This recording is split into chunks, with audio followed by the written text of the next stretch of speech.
Bien, pues muchísimas gracias. Estamos de regreso en nuestro programa Rutas y Retos de Legalidad, hablando de jurisdicción en redes sociales con la maestra Janet Huerta, con el maestro Jaime Limón. Les recordamos que estamos transmitiendo en vivo a través de Radio Yus Multimedia desde Avenida Universidad 2219 a un costado de Ciudad Universitaria desde las instalaciones de la División de Educación a Distancia de la Facultad de Derecho de la UNAM. Y también les recordamos que estamos en Facebook, en Seminario de Derecho Administrativo, Facultad de Derecho Turno Vespertino, perdón, es que está muy largo. Bien, pues muy interesante el tema de hoy. Maestra Janet Huerta, pues refiriéndonos también a esta jurisdicción, ¿qué mecanismos de autorregulación tenemos, sobre todo pues para que los chicos empiecen a vislumbrar otras posibilidades? Porque esto de irnos a los tribunales de Irlanda o de California está muy lejos.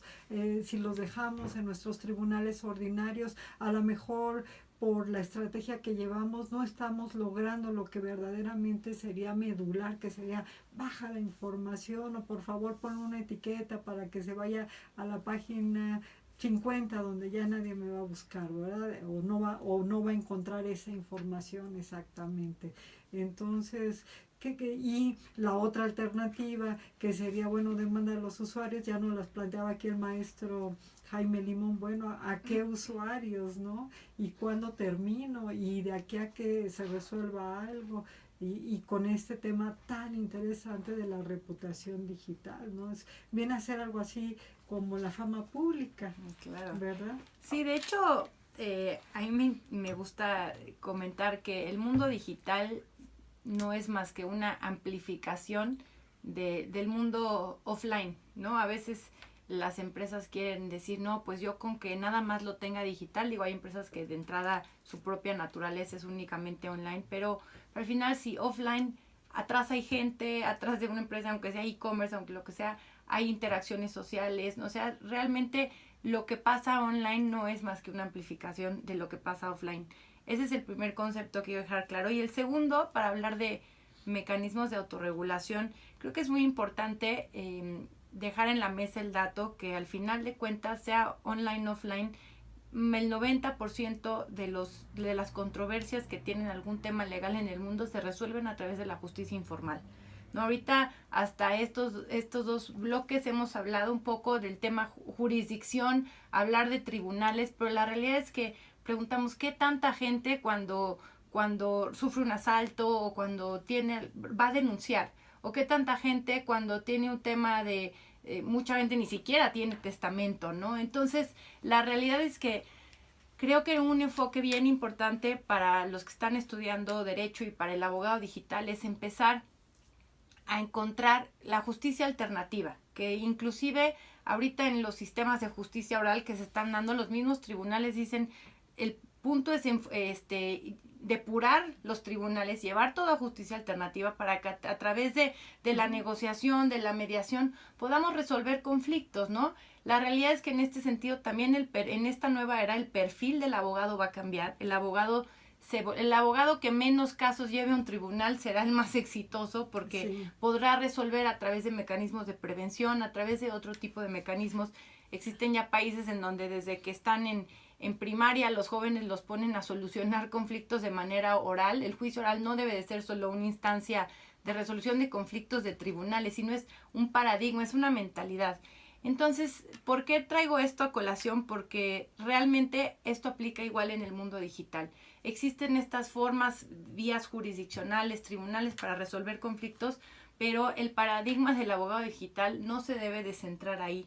Yo aplaudo mucho a los abogados que tienen tanto el tiempo como los recursos, porque se requiere tiempo, recursos y conocimiento, como decía Jaime, ¿no? Porque se requiere saber exactamente a quién demandar, para que sea productiva esa demanda. Entonces, creo que es necesario, los aplaudo para dejar precedentes, para dejar criterios. Sin embargo, es importante conocer todo el mundo de mecanismos alternativos de solución de conflictos en el mundo en Internet, porque precisamente por la cantidad, decíamos, una, velocidad. La velocidad no es la misma en el mundo online que offline. Y dos, exponencialidad. La cantidad y la velocidad a la que se reproduce el contenido es humanamente manejable en el mundo offline a través de una persona, ¿no?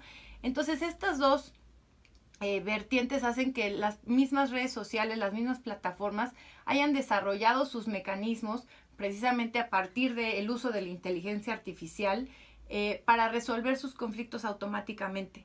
Entonces, de todos modos tiene que haber alguien que lo solicite, por eso el abogado digital que quiera dedicarse a la resolución de conflictos necesita conocer todos estos mecanismos. En todos los casos que hemos dado, si ven, han sido de temas diferentes. Entran temas desde patrimonio, temas de bullying, temas en las elecciones, ¿no? Hablaba ya Jaime de las elecciones. Bueno, esto ahora creo que más la persona crucial en los equipos de campaña es la persona que se encarga del tema digital, ¿no? Sí.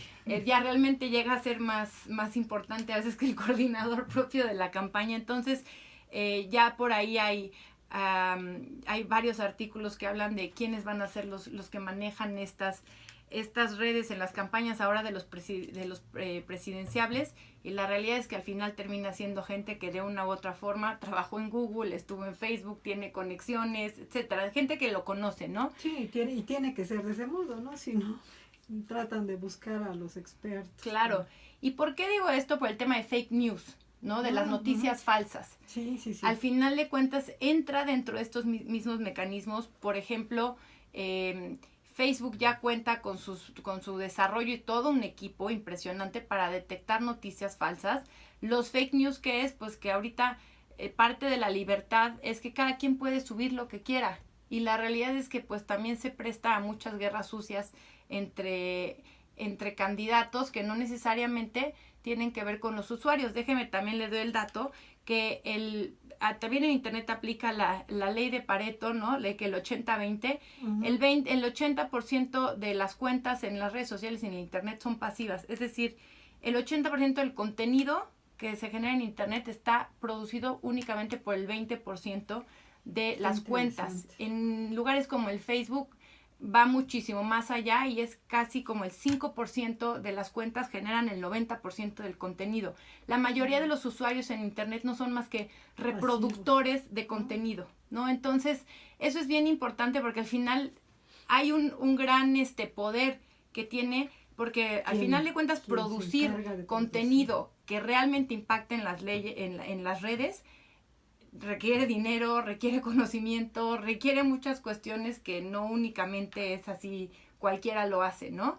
Entonces es muy importante porque ya hay mecanismos que ahorita ya nos platicará un poco más a fondo Jaime, pero prácticamente los grandes, los titanes de la tecnología ya de una u otra forma ya tienen sus mecanismos de solución de conflictos para el bullying, para temas de propiedad intelectual, para temas de fake news, ¿no? Entonces, parte de lo que tenemos que hacer nosotros como sociedad es presionar a nivel jurídico, tanto como abogados, como por la parte tradicional de tribunales, como por la parte de redes sociales, para que estos titanes, no vamos a demandar todos contra ellos, pero sí queremos ponerles un límite y sí queremos decirles, a ver, todo ese dinero que tú adquieres a través del uso de mis datos, porque al final de cuentas de eso viven esas empresas, claro. De la publicidad, de que imagínense el tema que decía que Jaime, que Facebook tiene más habitantes que si lo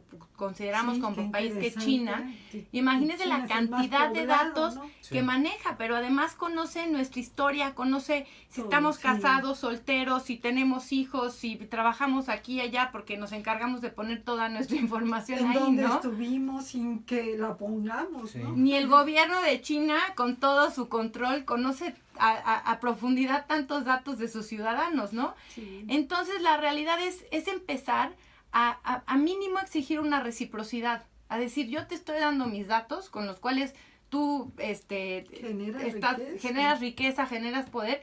Pues lo mínimo que tú puedes hacer como un Estado, ¿no? Como dices, yo pago impuestos, pues lo mínimo que puedes hacer es darme seguridad, ¿no? Entonces, sí necesitamos empezar a exigir a través de mecanismos alternos o mecanismos jurisdiccionales. Y entonces lo importante, y yo con esto terminaré mi comentario, más allá de que Jaime nos explique de qué se trata cada uno de estos, pero invitar al abogado digital a que en verdad en este paradigma exijan. O sea, no únicamente den, sino que los abogados deben de empezar a ver cómo vamos a proteger a los usuarios, que serían ahora los nuevos ciudadanos de la cibersociedad. O sea, cómo les vamos a proteger sus derechos, cómo les vamos a proteger su seguridad. Ese creo que es el gran, cómo vamos a solucionarles de una forma efectiva, de una forma no cara y de una forma alternativa todas las controversias que se suscitan, tanto de robo de identidad como de robo de... Realmente los temas, o sea, van a aplicar todas las materias, la materia del derecho penal, del derecho civil, del derecho familiar, del bullying, o sea, todo entra en este universo digital. Sí, claro, porque diríamos, es un nuevo mundo a través del cual se interacciona socialmente, ¿no? Entonces, cierto que es un tema delicado porque, pues igual en temas de internet, en temas de redes sociales, no creo yo no se deben limitar muchos aspectos porque es una de sus fortalezas, pero sí hay que equilibrar un poco la balanza entre proveedor y usuario. Creo que en eso estamos de acuerdo. Maestro Jaime Limón, platícanos un poco de estos mecanismos que pudiéramos denominar de autorregulación que ofrece la misma red, esta justicia alternativa de la cual ya nos planteaba la maestra Janet Huerta. Sí, muchas gracias, doctora. Pues la realidad es que ya di una introducción muy amplia, ya no voy a hablar del trasfondo, sí, no, fue una brillante introducción, entonces me voy a ir únicamente por los conceptos y cómo funcionan. Les llamamos así de autorregulación o en otros casos de autocomposición, más en un sentido procesalista, porque permite que las partes se arreglen todo sin necesidad de un tercero. Cuando hay autorregulación sí hablamos de que la plataforma va a ayudar un poquito a direccionar conforme sus políticas y demás. Vaya, hablando por ejemplo nada más para colocar en el contexto el caso de Ulrich contra Google, a mí me encanta citarlo porque es un caso, y ya como lo dijo la maestra, está buenísimo el caso y estuvo en periódicos y demás. Oye, pero ya ganaste, ya lo resolviste. Ah, no, nada más ya gané que lo van a resolver. Ah, y el blog sigue ahí. Ah, sí sigue ahí. Tuve un caso similar en un cliente en donde la fotografía de su madre aparecía después de un asalto, lamentablemente la mataron. Aparecía en muchos blogs de noticias. Todo lo arreglamos sin intervención de las autoridades, lo arreglamos a través de los mecanismos que proponían las plataformas, a través de Blogger, a través de lo que proponía Google. Lo resolvimos de una manera y lo resolvimos en 5 días. Algo que no se ha podido resolver en este caso, que son 2 años ya. O sea, en 2 años no han podido resolver lo que nosotros en Internet logramos en 5 días. En casos, por ejemplo, de protección de datos personales, tenemos a Twitter con una herramienta que se llama TrustE, y que además está con una certificación internacional que se llama Data Shield Framework. Es una certificación internacional que se otorga a distintas redes sociales, que funciona padrísimo. Si yo digo que Facebook está violando mis derechos personales, por tener esta certificación, una especie de comité o de panel arbitral en Suiza revisa esto, todo en internet, todo en internet. Revisa eso, y si este panel de árbitros resuelve que efectivamente hay violación y mal tratamiento de mis datos personales, multa a Facebook. A diferencia de lo que podría pasar aquí con el INAI, en donde si yo inicio un procedimiento de protección de datos personales, lo que pasa es que el INAI resuelve qué es lo que tiene que hacer y además multa al personal, al particular que estaba haciendo el trato inadecuado de mis datos. Pero esa multa va hacia el erario. En este caso de la herramienta de Data Shield Framework, la multa que se le impone a esta plataforma va como pago de indemnización a favor del particular, lo cual es pues buenísimo. Claro. En este caso, en materia de derechos de autor tenemos herramientas como Content ID, Audible Magic y Rights Manager. Estoy hablando de YouTube y Facebook. Estas herramientas funcionan para que los autores puedan subir una base de datos de su música, de sus obras audiovisuales, y estas plataformas lo que hacen, les dan una huella digital a cada una de estas obras musicales.